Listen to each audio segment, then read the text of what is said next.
dua jarinya, mau yang gini boleh, mau gini juga boleh. Tapi kalau jari kalian itu termasuk yang jari bagus seperti jarum kecil-kecil, lurus-lurus gitu-gitu, itu silahkan pakai 3 jari. Ya, dalam artian seperti ini. Ketika misalkan kalian sudah mempersiapkan untuk swab, gitu, kalian bisa tempel ini, karena kan jari saya nggak terlalu besar ya, jadi biasanya saya ambil 3 seperti ini, kemudian ambil aja letaknya di sini, itu sebagai area yang mau kalian injeksi. Langsung kalian swab, meregangkannya tinggal ini, set atau gini. Jadi kalian udah nggak pegang lagi yang area tengah, gitu ya. Dalam artian kemudian nanti kalian melakukan injeksi itu langsung di bagian yang sudah kalian setelah kalian melakukan swab. Jadi nggak pegang-pegang gitu lagi. Percuma. Dan seringkali ketika kalian sudah megang gini lagi, itu nggak kalian swab lagi, atau bahkan bekasnya yang kalian buat swab tadi itu kalian swabkan lagi. Kan harapannya kalian sekali swab, kalau nggak terlalu kotor ya itu kan sebenarnya di sini belum nggak terlalu coklat atau kekuningan gitu ya. Dalam artian ketika sekali swab ya sudah, tunggu agak kering injeksi. Ini bisa kemudian di sebaliknya kalau pakai alkohol swab itu bisa dilakukan untuk dep. Tapi kalau misalkan kemudian kalian melakukan swab, kok warnanya ini saya ngajarinnya nggak bisa dibilang nggak terlalu sesuai sama SOP banget ya, tapi kayak yang kejadian di lapangan sebenarnya. Ketika kalian swab kok sudah warnanya berubah, ada perubahan warna, dalam artian mungkin pasiennya saya nggak bilang gitu agak kotor sedikit, dalam artian bukan karena dia nggak pernah mandi atau apa, karena gini, terkadang kita harus lihat kondisinya. Sekarang itu polusi udara itu sangat-sangat apa ya, kalau kita bilang kotor ya, udara itu kotor gitu ya. Jadi sometimes kita tuh sudah mandi, tapi ketika yang cewek-cewek wes, yang cowok saya yakin nggak pernah perawatan kan, nggak pernah pakai skincare kan. Yang cewek wes, kalian kalau misalkan pulang dari kuliah kayak gini biasanya berasa udah cuci muka, ya kan?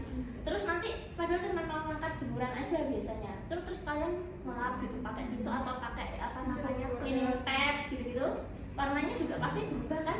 Ya kan? Ya seperti itu. Jadi jangan sekali-kali kalian langsung bilang, wah ini ibunya nggak pernah mandi ya, nggak juga gitu ya. Karena memang sekarang polusi udaranya memang lebih kotor gitu ya daripada ketika kita masih gitu ya. Jadi mau di bagian paha atau mau bagian lengan atas itu boleh dilakukan seperti itu, biar kalian untuk latihan juga enak, tinggal tap set udah selesai gitu ya. Untuk misalkan kalian mau biar nggak ragu-ragu lagi, sering kali kan kalian gini, sini terus gini udah di swab terus mana lagi ya, habis nyiapin gitu ya, langsung gini lagi kayak gitu. Seringkali jadi kadang di situ kalau misalkan ujiannya yang masih ujiannya di kita sih mungkin masih agak fine ya, tapi kalau misalkan nanti itu jadi kayak, saya kurang tahu nanti di rumah sakit kalian seperti apa. Cuman kalau saya dulu mau masuk rumah sakit, kalau di Malang itu kan rumah sakit Saiful Anwar, di sini ada yang di Jawa Timur nggak ada ya, oke. Jadi rumah sakit rujukan itu kan namanya Saiful Anwar. Sebelum mahasiswa masuk ke sana itu kita ada OSCE. Ujiannya itu yang menilai, yang menguji itu perawatnya di sana. Sedangkan sometimes itu berbeda, yang di lapangan sama yang kita terima gitu ya. Ya alhamdulillah sih lolos gitu, tapi ada beberapa teman yang nggak lolos, setelah ngulang 2 kali ternyata juga masih nggak lolos, akhirnya harus pindah rumah sakit gitu. Makanya untuk persiapan yang mumpung kalian di sini masih yang namanya masih belajar, silakan hal-hal yang bisa kalian pelajari dari sini, dalam artian kayak contohnya untuk stabilitas kalian tempat injeksi dan sebagainya itu mulai dari sekarang dipertahankan ya, dipatenkan, dalam artian bukan dipatenkan. Jangan sampai kalian ragu-ragu gitu loh. Terus kayak megang bayi dan sebagainya, belajar gendong bayi dan sebagainya itu kan bisa kalian lakukan di sini ya, dan nantinya kan itu silahkan diperhatikan betul seperti itu. Dan nanti ketika sama duduk aja mbak, makasih ya. Kok kayak sorry, supaya apa? Nggak ragu-ragu lagi ketika kalian mau pegang gitu. Tidurnya nanti ya mbak saya juga ngakak. Tapi gimana caranya biar bisa ambil? Setelah ini memang saya ngantuk nggak apa-apa, saya melakukan dan tidur nggak apa-apa. Ya. Oke, tadi tempat udah, terus yang selanjutnya apa ya? Oh, terkait jarum. Kalau kalian baca di SOP, seringkali dibilang untuk jarumnya silahkan jarumnya diganti, ya enggak? Ya kan? Nanti tolong ya Pak, misalkan merekod jangan disebarluaskan ya. Jadi kalau di lapangan jangan cek kalau mayoritas tidak.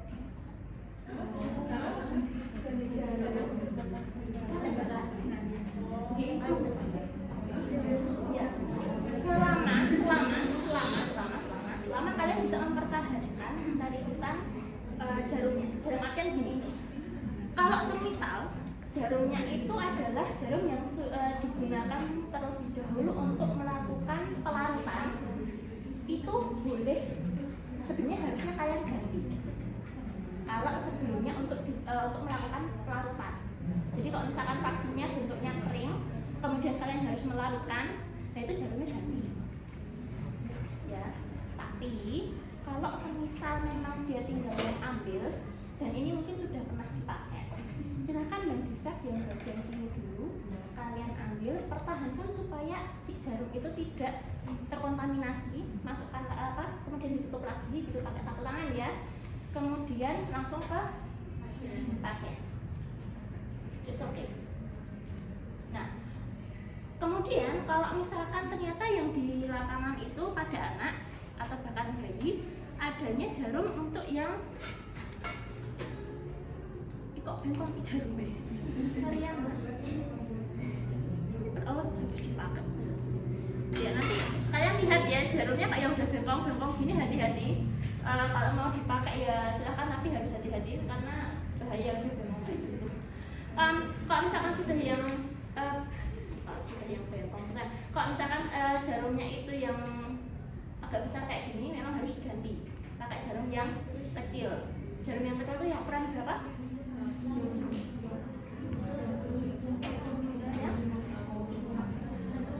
Yang satu apa?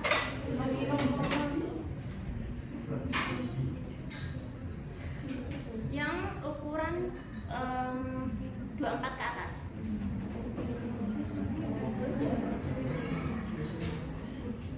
Nah, kalau saya sejujurnya itu kalau misalkan ke ini ada juga yang 27 lebih kecil lagi gitu ya.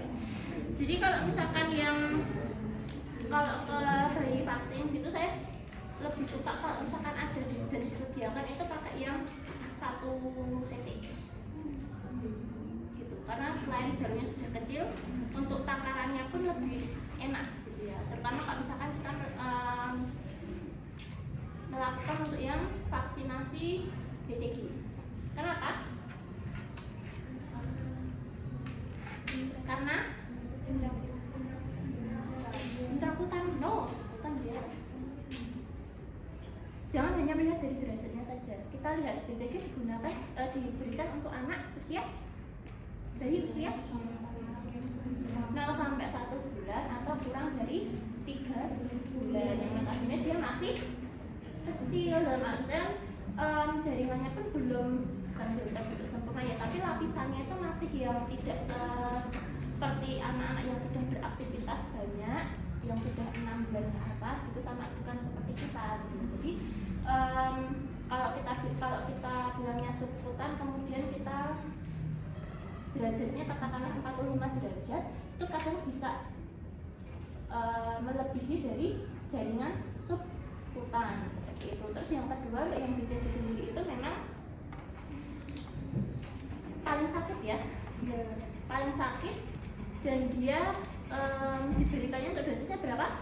0,5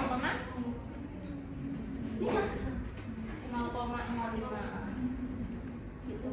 Dikatakan berhasil apabila tidak ada, jadi ada apa? Kok saya nggak bilang sih. lentingan yang isinya seperti air gitu, bahkan nanti kadang ada bisa keluar nanah seperti itu. Tapi harus dijelaskan kepada loket giginya ya, kalau misalkan untuk terutama yang BCG, karena dia bisa menyebabkan ya demam itu kadang ya karena kan nyeri ya, kemudian anaknya tambah error dan sebagainya, itu silahkan dijelaskan juga. Jadi kalau ibu ini untuk yang vaksin yang BCG ini memang hasilnya itu bikin lebih sakit. Kalau misalkan memang nanti kalau misalkan sudah ada gejalanya itu dibilangin juga untuk tidak boleh melakukan masase di area itu. Jadi nggak boleh pijit.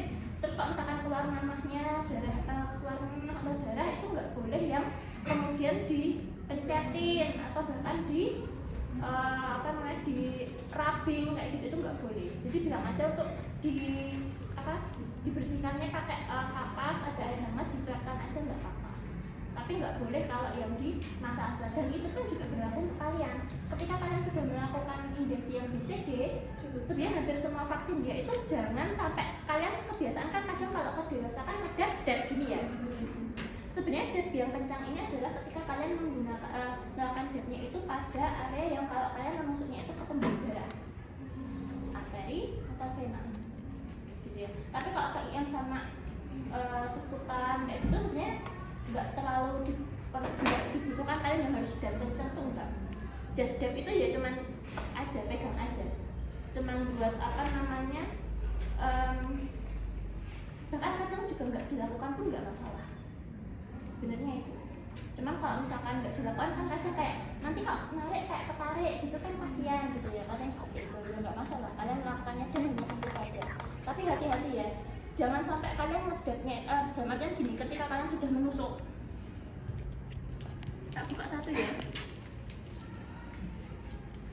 semisal kalian sudah nusuk gini ya, nusuk gini, terus kalian tuh ngedabnya tuh gini loh, posisinya kan mau nyabut ya loh, tapi kalian biasanya tuh ada yang kayak gini udah ngedab duluan, jadi posisinya ini tuh masih di sini, kalian ngedab duluan, sakit ya, nggak boleh. Jadi dab itu just tempelkan dulu di sebelahnya, kemudian tarik baru tek ya, jangan sekali-kali ini masih di dalam kok kalian langsung kayak mau dan persiapan mau ngedab dan ngedab gitu loh, sakit. Karena apa? Jarumnya tahan gitu ya. Saya pernah soalnya dulu buat latihan mahasiswa saya tambah jarum gitu. Sudah pernah latihan sama temennya? Itu nangis kan? Ya, itu kalau infus kemudian teknologi itu memang asiknya latihan sama temennya. Jadi Anda mau ditusuk ya harus mau saya tusuk gitu ya. Tapi cuma buat itu aja ya, nggak boleh buat yang lain-lain. Oke, nanti di sini juga alatnya ada cooler. Ini cooler bag ya, dalam artian kan sudah jadi cooler bag itu ada macam-macam, ada yang seperti ini. Yang notabene kalau saya bilang sebenarnya kalau misalkan nggak ada pun kayak kalau tahu kotak bekal yang dia sudah ada aluminium foilnya ya, itu kemudian nanti biasanya dikasih espek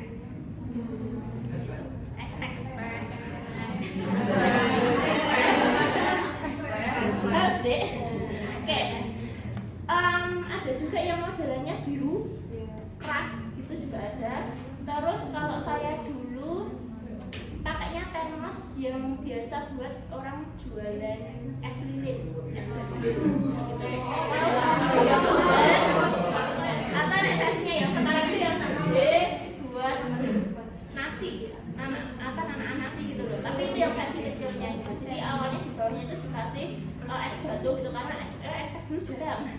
Es dulu itu jarang, jadi es batu dulu gitu kayak, terus kemudian dikasih kayak kain, terus dikasih alas gitu, terus dikasih baru dikasih vaksinnya di atasnya gitu. Jadi kalau misalkan vaksin itu nanti harus ditaruh di cooler bag, nggak boleh yang langsung dia ditaruh di tempat di luar seperti ini lama, itu nggak boleh kayak gitu. Makanya kadang penjadwalan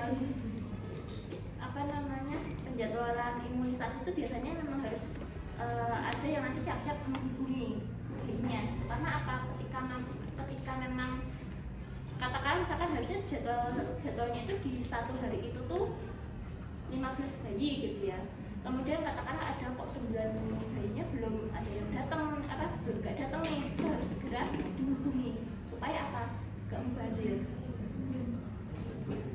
Tapi kemudian kalau misalkan lagu ini adanya terus ini nggak datang, terus sedangkan ini mungkin awalnya saya dulu pernah pas praktik di puskesmas ya, karena emang kadang kan ya namanya manusia ya, itu kan ada kepedean gitu ya. Itu pernah yang sampai akhirnya kita harus merelakan 9 dosis karena lupa nggak dimasukkan ke cooler bag gitu. Mana kena cahaya matahari panas juga gitu, jadi ya udah nggak boleh dipakai. Mubazir ya juga mubazir dia, tapi daripada memberikan bukan memberikan manfaat tapi mudarat kan ya sudah ya. Tapi nanti biasanya kayak gitu kan dicatat. Jadi dia harus intinya setiap yang kalau kalian mau melakukan tindakan itu benar-benar dilihat dan benar-benar ada prinsipnya. Plus kalau kalian mau melakukan tindakan apapun itu usahakan jangan sendiri. Paling tidak ada satu orang yang menemani selama kalian melakukan tindakannya itu sesuai SOP. Jadi prinsip dan SOP. Kalau saya bilang maksudnya dalam artian sesuai SOP itu dalam artian gini, langkah-langkahnya, kemudian prinsip steril non sterilnya itu kalian harus jelas, itu aman. Nggak yang harus langsung saklek langkah-langkah SOP langsung gini-gini, enggak. Jadi ya, karena apa? Sering baca berita terkait tenaga kesehatan yang kok dilaporkan dan sebagainya, entah pelecehan seksualnya lah, entah yang apalah dan sebagainya kayak gitu. Ada juga yang tahun berapa itu di Jogja kalau nggak salah Siloam, Siloam Jogja bukan Sumatera, mana itu yang ibunya laporin perawatnya kalau jarum infus anaknya nggak dilepas, nggak pernah dengar. Oke. Jadi ada kejadian orang tua pasien itu melaporkan, bahkan memviralkan gitu ya, kalau anaknya itu pas diinfus jarumnya itu nggak dilepas. Terus kemudian pas diambil darahnya bocor gitu darahnya. Sekarang logika, jarumnya kalau nggak dilepas cairannya masuk nggak? Enggak kan? Ya sudah. Tapi kan karena kadang gini, makanya ketika kita tindakan usahakan kita juga ngomong, apalagi kalau misalkan ke anak itu ngomong ke orang tuanya, Bu ini dipasang terus ya, Bu ini jarumnya diambil dan dimasukkan ke suaminya, silahkan, it's okay. Daripada nanti malah di belakang langsung bilang, tuh dimasukin jarumnya ya. Kadang ada masyarakat kita yang mungkin awam, jadi nggak tahu. Tapi ada juga yang saking awamnya, sekarang kan smartphone ya, semua informasi terkait kesehatan bisa kalian akses ya kan. Nah enggak, di beberapa tugas kalian kadang mungkin melihat dari web, halo dokter gitu-gitu, sehat dulu gitu-gitu ya. Ngaku aja nggak apa-apa, tapi nggak boleh ya sebenarnya kalau buat jadikan referensi. Cuma kalau untuk bahan bacaan aja ya mungkin silahkan, nggak masalah ya. Jadi kadang saking awamnya dan saking pintarnya gitu ya, itu mereka sudah mencari informasi terlebih dahulu, tetapi kadang tidak di cross check dulu. Jadi seakan-akan mereka tahu semua ilmunya, kemudian kalau melihat kita salah dan sebagainya, padahal mungkin karena kan mereka nggak tahu, belum tahu SOP-nya seperti apa gitu ya, kemudian menyalahkan dan sebagainya, diviralkan dan sebagainya, difoto dan sebagainya. Jadi nggak boleh gitu ya. Oke, kemudian tadi aku lihat udah posisi. Jadi ada berbagai macam posisi kalau kita memberikan vaksin ya. Kalau bayinya itu yang notabene tenang, dalam artian kayak usia yang kurang dari 6 bulan gitu, dan dia memang nggak yang kakean nggak berolah gitu ya, nggak banyak aktivitasnya. Ketika ada tempat yang untuk pemeriksaan, tempat yang datar, gitu ditidurkan nggak masalah. Kuncinya adalah tangan dan kakinya aja nanti yang dipegang. Jadi misalkan ini meja ya, itu seperti ini gitu. Tinggal area mana yang mau misalkan injeksi, itu yang mana. Kalau misalkan di lengan ya pastikan dulu lengannya dia bisa nggak ke ataskan, dalam artian tidak mengganggu kita injeksi misalkan. Tapi kalau misalkan lengannya nggak bisa karena lengan panjang dan sebagainya, itu boleh dilepas dulu sebelah gitu, kemudian disampirkan kayak gitu, itu nggak apa-apa. Tapi kalau misalkan ditidurkan, kuncinya adalah tangan dan kakinya itu difiksasi, dipegang aja. Tapi jangan langsung terlalu kencang ya, nggak boleh, nggak nyaman. Itu yang pertama. Yang kedua ada posisi cuddling. Jadi boleh digendong biasa seperti ini. Kemudian kalau misalkan yang disuntik itu bagian lengannya, ya sudah lengannya di hadapan ke kita. Yang mau buka dihadapkan ke yang mau melakukan injeksi. Kalau yang di bagian paha ya sudah tinggal ini seperti ini, gitu posisinya. Dan yang megang bayinya wajib duduk, nggak boleh berdiri, nggak stabil. Yang kedua, ketika memang mau memposisikan itu anak atau bayinya digendong, pastikan yang gendong entah ibu atau bapaknya itu stabil dalam artian nggak jirih, kalau saya bilang nggak panikan. Karena ya waktu itu ada kejadian gendong kan, tapi sebenarnya dia ternyata takut sama jarum sama darah itu takut. Jadi ketika mau dilakukan, udah siap ya bu, hah ini gimana, jadi kayak mapan sendiri gitu loh, malah nggak stabil. Jadi kalau misalkan memang ada kejadian seperti itu, silakan ibunya bawa pasangan nggak. Kalau nggak bawa pasangan, kalian yang sebagai tenaga kesehatan kan kalian melakukan nggak sendiri toh, itu boleh sama temennya ya, antara kamu atau temennya itu buat yang gendong, tapi izin dulu. Karena terkadang juga pernah kasusnya ibunya tetap pengen yang pegang, nggak mau anaknya dipegang yang lain gitu istilahnya. Ya sudah, kok kayak gitu caranya gimana? Kita harus apa? Tutup mata ibunya? Nggak bisa. Apa ya?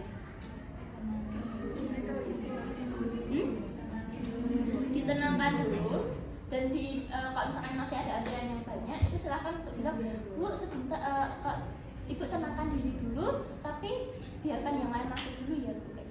Itu tetap harus dikomunikasikan. Jangan sekali-kali kalian langsung bilang, oh bu Eki jangan rempong banget ini. Yaudah bu keluar dulu. Bisa.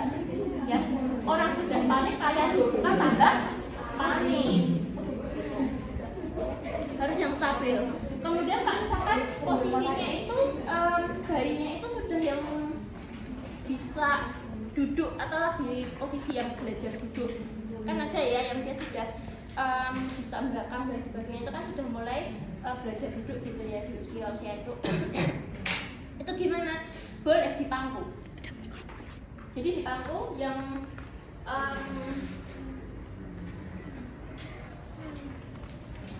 bawa bayinya. Ini nanti kalau misalkan kalian dapat kasusnya itu bayinya sudah bisa didudukkan, itu silakan boleh yang nanti yang berubah jadi ibu gitu ya, itu boleh pangkunya seperti ini. Tapi nanti si pemeriksa di sininya. Tapi boleh yang anaknya di pangkunya miring seperti ini. Jadi kakinya itu berada di paha kita. Seperti itu. Kemudian nanti tinggal diposisikan aja. Kalau misalkan yang disuntikkan itu yang di bagian paha ya sudah seperti ini. Tapi kalau misalkan yang di bagian lengan ya sudah seperti ini. Nah, usahakan juga diajarin kalau misalkan pas mau disuntik, itu ketika anaknya sudah usia 1 tahun ke atas, kan mereka udah paham ya hal-hal yang bisa membuat mereka sakit dan itu sakit atau tidak nyaman, mereka udah tahu. Itu bisa diajarkan untuk ketika mau suntikannya itu mau dikeluarkan, itu kepalanya itu diginiin loh, ya ditutup, tapi bukan langsung begini ciuk nanti, enggak, tapi begini aja gitu ya. Jadi nggak terlalu membuat mereka dalam artian kayak kok tiba-tiba nggak boleh lihat, kok tiba-tiba gelap gitu, enggak. Jadi memang seperti ini harus dialihkan kayak gitu. It's okay. Itu yang duduk. Kalau misalkan anaknya tipikal yang curiosity tinggi, pemberani. Karena kadang gini, ada anak-anak yang memang dia itu saking ngerasa sudah besar, tik-tik duduk, langsung duduk sendiri. Ya sudah, tidak masalah. Tapi kalau anak yang seperti itu, berarti posisikannya gini, Mbak. Anggaplah dia anak kecil ya. Nah, ketika si adiknya sudah duduk sendiri, mau duduk sendiri seperti ini, diposisikan duduknya yang nyaman gitu, kemudian sambil dibercandain misalkan namanya siapa gini, itu diposisikan tangan dan kakinya dia seperti ini, terus kita pegang, tapi diajak ngobrol supaya nggak terdistraksi, dalam artian kayak tangan kakinya kok nggak dibolehin gerak gitu. Cuma kalau udah mau posisi seperti ini, yang satu yang mau injeksi itu harus siap, jangan sampai nggak siap, karena terlalu lama itu nggak enak. Gitu ya, untuk posisi sudah paham? Ya, nanti sambil berjalannya waktu kalian akan bisa sesuai sama situasi dan kondisi yang kalian temukan di belakang. Makasih ya. Posisi sudah, itu sudah ya. Tapi kan saya pernah lihat di video-videonya yang viral di ada yang ini di video tapi tuh nggak dipegang gitu loh, jadi langsung masuk suntik gitu. Nggak masalah ketika kamu sudah pro. Dan artian seperti ini ya. Kenapa kita melakukan fiksasi ekstremitas pada si anak itu supaya apa? Ketika kita melakukan injeksi itu anak nggak gerak. Kuncinya di situ. Kecuali kalian sudah bisa memastikan dalam artian gini. Sekali kalian tuh bisa melakukan tindakannya cepat. 5 detik selesai. Silahkan. Jangan distraksi, selesai, nggak masalah. Tapi lebih aman kalian melakukan tindakan sendiri dan posisi anaknya itu terfiksasi. Dan untuk terfiksasi nggak yang tindakan enggak, cuman paling tidak mengurangi gerakan si anak. Karena pernah ada kejadian ketika dilakukan injeksi, mungkin awalnya pede ya, tapi ternyata masih agak deg-degan gitu ya. Si anaknya terus tiba-tiba gini, ya agak tertusuk lebih dalam dan juga kena ujung yang sampai dia menderet gitu loh istilahnya. Itu kan agak sakit ya sebenarnya ke anaknya gitu ya. Jadi ya kita harus mengantisipasi supaya si anak itu tetap aman, kitanya juga aman, tidak tertutup yang lain gitu. Itu kayak yang terkait posisi. Sampai sini ada yang mau ditanyakan? Halo, hai. Hai. Halo. Ya. Kalau bayinya tapi ibu itu tetap harus difiksasi. Kalau bayinya tidur ya mungkin diamankan saja. Ya, maksudnya kan nggak langsung ketika bayi tidur langsung mau kamu apain? Ya nggak masalah. Nggak masalah. Kamu begini? Ya tetap dipegang. Karena kan bayi tidur kan ada yang connect gitu kan, nah itu yang diantisipasi. Jadi antisipasilah terkait gerakan sekiranya nanti kakinya mengganggu atau nanti bahkan bisa melukai. Enggak boleh. Dari sini dari posisi ada yang mau ditanyakan? Nggak ada? Oke. Kemudian dari penjelasan yang ada di buku ada yang mau ditanyakan? Ya. Perlu dibangunkan karena sebenarnya kalau misal nggak dibangun kalau misalkan untuk yang dalam artian bukan masasel ya, kalau bukan pijat itu seringkali nggak masalah ketika dia ada kok yang bayinya itu tidur gitu ya disuntik aja sih nggak masalah. Atau kadang misalkan kalian mungkin awalnya nggak tega ya, daripada nanti kaget itu bagian nanti ya disiplin aja dulu, tapi di bagian badannya itu kadang nggak misalkan bangun itu juga nggak yang bangun melek bangun itu ya udah nggak apa-apa, nggak harus yang karena ini kan bukan pijat bayi ya, yang kalau pijat bayi kan memang ketika bayinya itu dari awal sebelum kita melakukan masa tidur itu kan harus kita bangunkan. Kecuali kalau di pertengahan bayinya tidur itu nggak masalah. Tapi kalau untuk yang injeksi dan sebagainya, ketika bayinya memang tidur ya sudah cuma usap-usap dulu deh, gitu ya, kayak gitu biasa aja. Ada yang mau ditanyakan sampai sini? Gak ada? Gak ada? Oke. Kuncinya tadi ya, ngedep jangan terlalu ngedep banget. Kemudian besok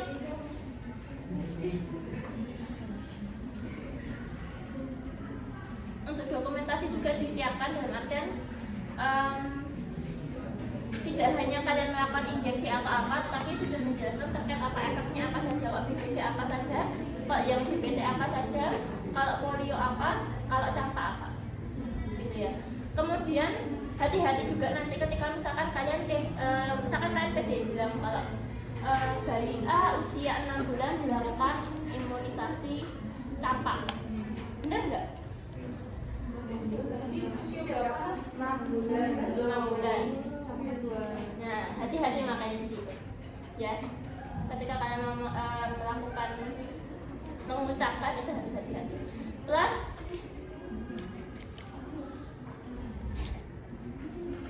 yang pertama juga nanti tak kasih tips and triknya ya. Jadi ini gini. Sebesar karena saya belum ada bayangan soalnya bagaimana, bukan saya menyiapkan. Ini ada ketika nanti kalian sudah masuk di misalkan nanti ujian supaya cepat aja. Terkait cuci tangan dehidrasi jangan lupa. Plus karena ini mau imunisasi, silahkan tanyakan ke ibu, katakanlah tanyakan ke ibu untuk kartu imunisasinya mana biasanya ya. Nanti kalau sudah ada soalnya katakan misalkan kalian dapatnya yang BCG. Oh iya benar. Oh saya lihat kartunya ya bu. Oh BCG ya bu. Paham ya? Terus yang kedua, sebelum lihat dulu alatnya. Kalau nanti dapatnya injeksi, siapkan dulu untuk injeksinya. Tapi ketika setelah mempersiapkan injeksinya, nggak boleh terlalu lama baru ke pasien, gitu ya. Terus apa lagi? Kayaknya udah bagus tuh, pintar kok kalian. Nah, yang penting usahakan dalam waktu 5 menit kalian selesai. Paling nggak selesai tindakannya. Selesai tindakan, dokumentasinya ya sebutkan aja apa yang penting. Nggak usah yang lulus kalian tuh kayak copy paste nanya tuh gini. Dokumentasi hari ini jam segini perawatnya sudah melakukan injeksi pada bayinya. Enggak, tapi apa yang harus didokumentasikan? Seharusnya apa? Anaknya identitas plus apa? Responnya, evaluasinya, efeknya dan sebagainya. Itu yang harus didokumentasikan, bukan terkait tindakannya kalian tuh melakukan apa aja. Kalau itu kan udah tahu, ya seperti itu ya. Oke, oh ya tambahan. Tadi kan udah yang terkait kenapa SC-nya di yang 10 sampai 15 derajat sama yang 45 derajat udah ya tadi. Oh ya, sama satu lagi. Ketika nanti kalian melakukan injeksi, ya nanti kalau untuk yang pas ujian kita lihat sikon ya, dalam artian kayak semoga aja spatnya nggak sesedikit ini, dalam artian kalian bisa menggunakan semua spatnya gitu istilahnya. Tapi kalau misalkan sedikit, kalau misalkan nggak sedikit, dalam artian kalian bisa membuka satu gitu. Ya nanti ketika sudah melakukan, silahkan langsung ditaruh di safety box. Never, jangan pernah kalian naruh jarum itu nggak di safety box. Kemudian ini dibiasakan juga. Mau seputih apapun kalian, sebersih apapun kalian, sebaik apapun kalian mau membantu temannya untuk menutup jarum, ojo sekali-kali kalian bantuin. Paham? Ya. Yang melakukan, yang beresin. Karena nanti kebiasaan deh kalian kalau di rumah sakit kayak gitu. Bahaya. Kalian tak nemenin untuk melihat apakah dia benar melakukannya itu benar. Ketika semisal sewaktu-waktu dituntut sama keluarga pasien atau sama pasiennya gitu. Untuk mengingatkan gitu ya. Tapi kalau misalkan kalian bahkan kadang ada lah nggak nggak enak nek aku nggak bantuin gitu. Terus habis itu ada jarum yang sudah masuk dan sebagainya, terus kalian berhati gitu ya ngambil jarumnya. Mending nek ngambil jarumnya langsung ada safety boxnya, kalian langsung masukkan. Seringkali kan harus nutup dulu ya toh, safety box kan di ruang ruang tempat persiapan obat biasanya. Dan dengan berbangga hati gitu kalian ngambil yang jarumnya, terus mau nutupkan dan sebagainya. Sebaik-baik apapun kalian jangan lakukan. Kalau nemenin ya nemenin. Nanti kan gantian, kalian juga pasti akan melakukan tindakan gitu ya. Tapi jangan sekali-kali kalian membantu untuk yang membereskan, kecuali kalau misalkan nanti kalian misalkan diminta asisten perawatnya udah melakukan, terus tapi perawatnya tuh naruh terus dia udah minggir, kalian yang disuruh beresin ya sudah nggak masalah. Tapi kalau kalian masih dalam artian sebelahan, jangan. Kenapa? Resiko untuk kalian menusuk atau tertusuk itu semakin tinggi. Saya kali bener, saya pernah kejadian beneran gitu ya. Untung aja pasiennya HBsAg negatif, sama pas dicek yang untuk HIV-nya juga negatif, defaultnya negatif. Tapi ada teman saya yang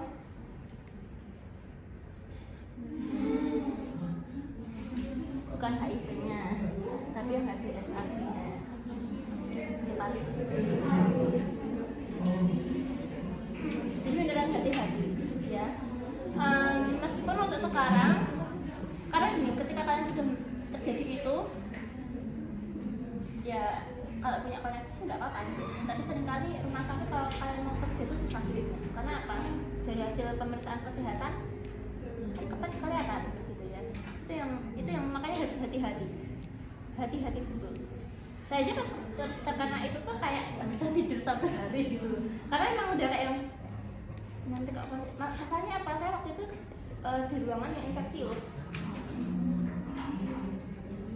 ya. Untung aja pas nggak positif ya istilahnya. Tapi kalau misalkan di ruangan infeksius pun juga nggak boleh. Jadi benar-benar pastikan kalian jangan terlalu berbaik hati untuk melakukan itu gitu ya. Salah-salah malah ya nek misalkan tertusuk sendiri ya nauzubillah, jangan sampai terjadi, tapi masih mending gitu lah. Nusuk orang ya masalahnya gitu ya. Saya tak tusuk sama temen yang saking baiknya mau membantu saya gitu ya, seperti itu. Jadi nggak usah terlalu berbaik hati di situ gitu ya, egois dulu demi keamanan di sini. Dari sini ada yang mau ditanyakan lagi? Jam berapa ini? Oh, Cuman tadi ada urusan juga. ini kelas atau asal? Kelas. Oh iya. Piye iki? Absensine. Sipan? Tadi juga Sipan. Oke, dari sini sudah ada yang ditanyakan lagi atau tidak? Enggak ada? Ya, saya sadar diri. Saya akan segera pergi. Oke, untuk injeksinya sudah bisa ya, tanpa harus saya contohkan. Contohkan lagi. Bisa aja.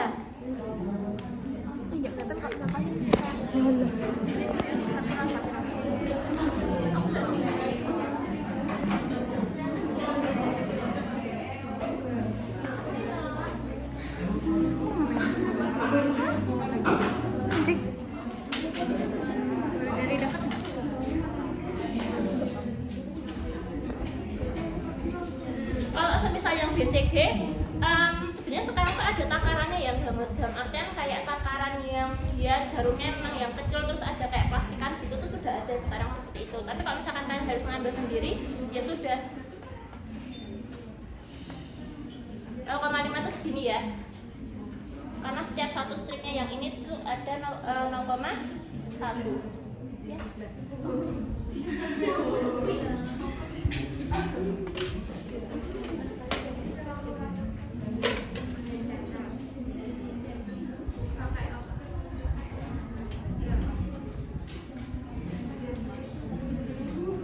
Oh ya, udah pernah diajarin ya terkait tutup jarum? Usahakan satu tangan, terus jangan gini ya, tapi diginiin aja.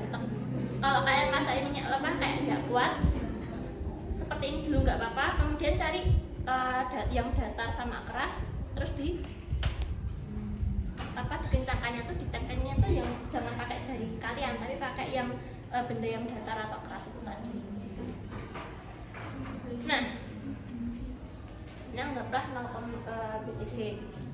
Kemudian nanti bisa pakai yang alcohol swab. Ini anggaplah pakai handscoon ya, karena handscoonnya tinggal sedikit. Plus saya pernah kemarin pas yang pertama kelas berapa?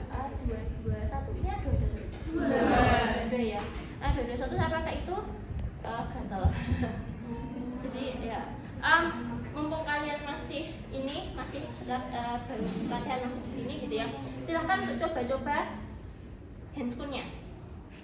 Dalam artian biar tahu handscoon mana yang bikin kalian nyaman, mana yang bikin kalian gatal. Ya besok kalau profesi itu ya inilah modal dikit gitu buat handscoonnya ya. Jangan berpatokan pada di rumah sakit ada, tapi ternyata habis itu bikin kalian gatal, ya jangan.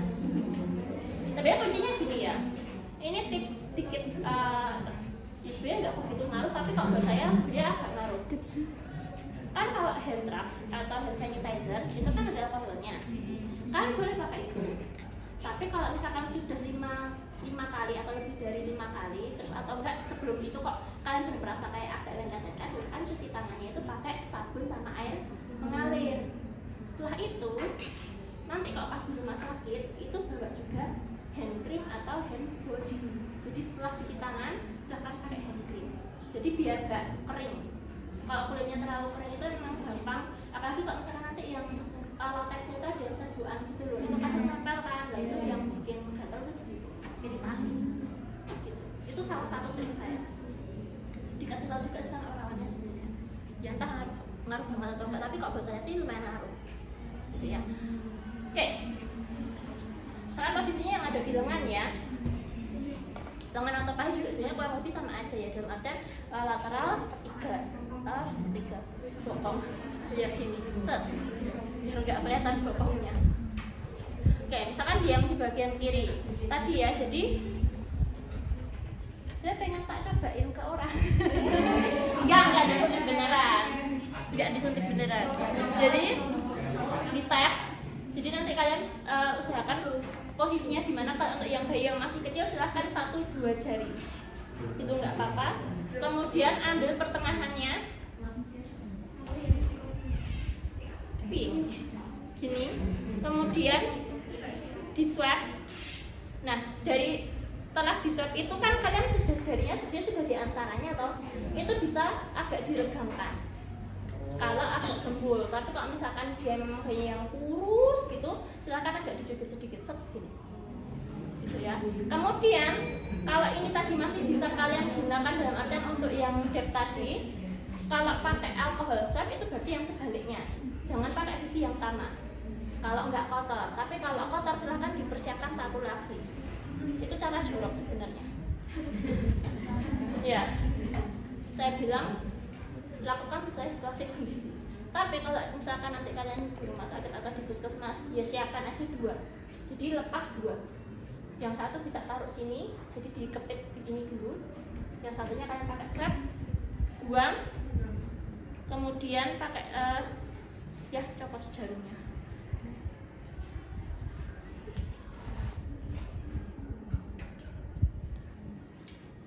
Kemudian tadi udah agak diregangkan. Terus sudutnya berapa? Kalau BCG berarti 10 sampai 15 gini. Gitu. Kalau misalkan nanti yang 45 derajat juga bisa seperti ini. Kalau yang IM 90 derajat silahkan pegangnya seperti ini. Kayak pegang bolpen supaya lebih mantap. Nyoblos enggak. Lebih mantap aja kalau kayak gini, nanti biasanya kalian akan gini. Gini. Biasanya goyang-goyang gitu. Jadi mending kayak gini kalau misalkan yang 90 derajat. Ya, langsung stop. Terus kalau misalkan yang 90 derajat jangan lupa untuk aspirasi, kemudian disuntikan. Kalau yang keluar bukan darah. Kemudian setelah itu disentuhkan sedikit, tarik, dep. Terus ini dibuang langsung, plong gitu. Nanti ini biar kalian pakai lagi.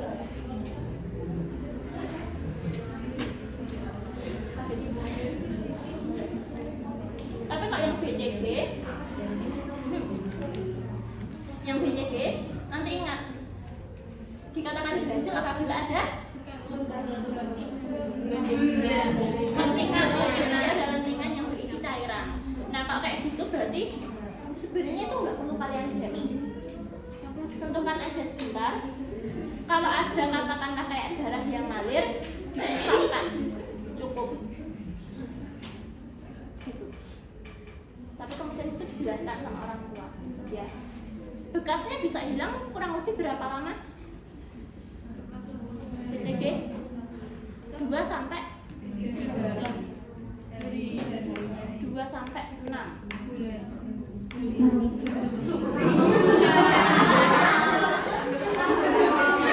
Enggak. Ya, 2 sampai 6 minggu. Kalian masih ada bekasnya biasanya? Enggak dilakukan, jangan ada bekasnya ya?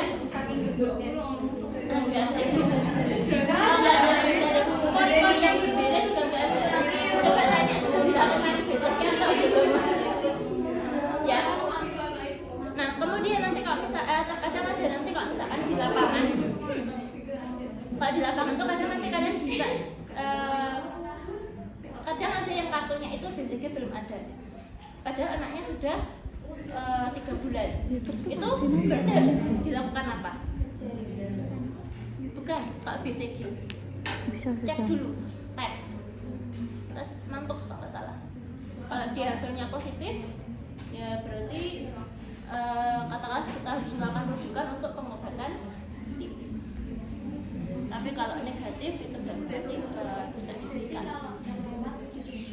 Ya, kayak yang BCG. Kalau negatif Bisa langsung bisa diberikan atau nanti dikonsulkan juga. Itu lebih cepat. Kalau yang HIV, HBsAg sudah seperti yang di penjelasan di buku ya. Jadi kalau misalkan pas ada ibu datang mau lahiran, ternyata dia ada punya hepatitis B, itu dicek HBsAg-nya. Kalau negatif ya nanti anaknya ketika sudah lahiran bisa langsung diberikan HIV 0.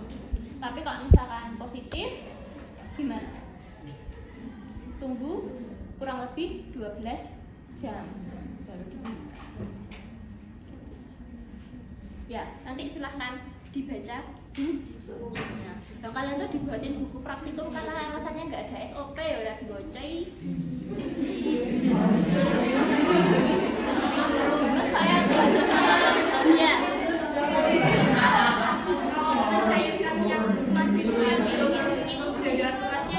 Sudah. Cairannya kalau cairannya bisa water for injection atau apa gitu. Tapi seringkali kalau misalkan vaksin bisa dikasih ini water for injection gitu ya. Enggak sembarang cairan kalian masukkan.